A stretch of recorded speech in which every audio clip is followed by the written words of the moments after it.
Assalamualaikum warahmatullahi wabarakatuh. Saya Lintang Kusumaningrum dari Prodi D3 Farmasi semester 4. Di sini saya akan menjelaskan sedikit tentang teori pengendapan. Berikut videonya. Pengendapan. Reaksi pengendapan adalah suatu jenis reaksi yang dapat berlangsung dalam cairan, misalnya air. Endapan yaitu zat padat yang tidak larut di dalam cairan tersebut. Senyawa yang sering digunakan adalah senyawa ionik, contohnya reaksi antara larutan timbal nitrat atau kurung siku PbNO32 yang ditambahkan ke dalam larutan natrium iodida atau NaI dan terbentuk endapan timbal iodida atau PbL2 yang berwarna kuning. Pengendapan dapat terjadi jika konsentrasi suatu senyawa melebihi. Pengertian dari pengendapan adalah pengendapan merupakan zat yang memisahkan diri dari larutan berfase padat. Suatu zat akan mengendap jika hasil kali kelarutan ion-ionnya lebih besar dari Ksp.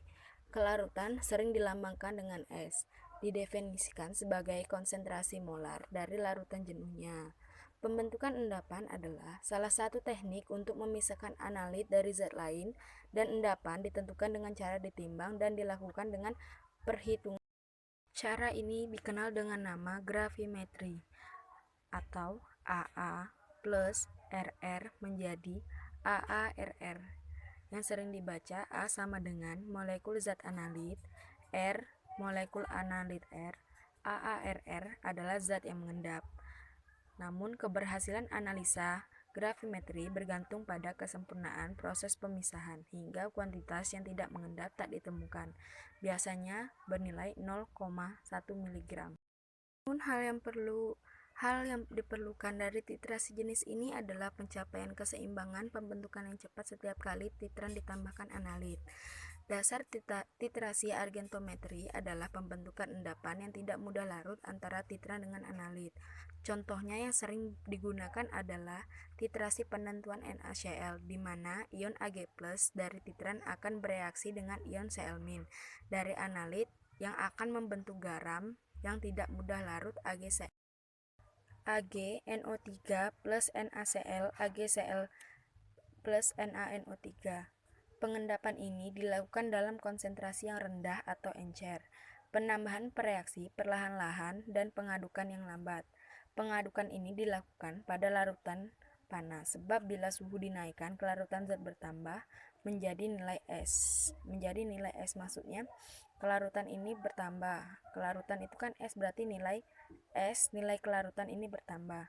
Pengendapan dilakukan pada pH rendah karena umumnya kelarutan zat lebih mudah larut dalam kondisi asam, menjadi kecepatan pengendapan lambat dari suatu larutan. Pengaruh pengendapan ada 6. Yang pertama adalah temperatur.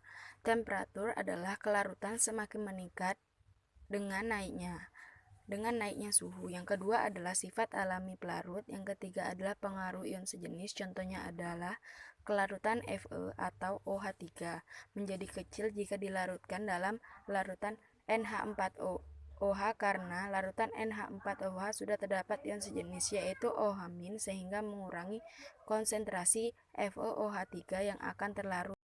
Yang keempat adalah pengaruh suhu, yang kelima adalah pengaruh hidrolisis, yang keenam adalah pengaruh ion kompleks. Analisis gravimetri adalah proses isolasi dan pengukuran berat suatu unsur atau senyawa tertentu.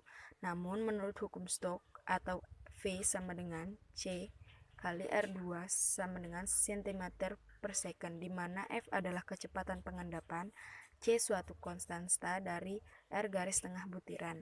Berdasarkan pengamatan Nicholas Steno, ia mengemukakan 3 jenis dasar pengendapan yang dikenal sebagai hukum Steno. Hukum superposisi yang menyatakan bahwa secara normal, batuan yang berada pada lapisan bawah adalah batuan yang lebih tua dibandingkan atasnya. Demikianlah video penjelasan tentang pengendapan.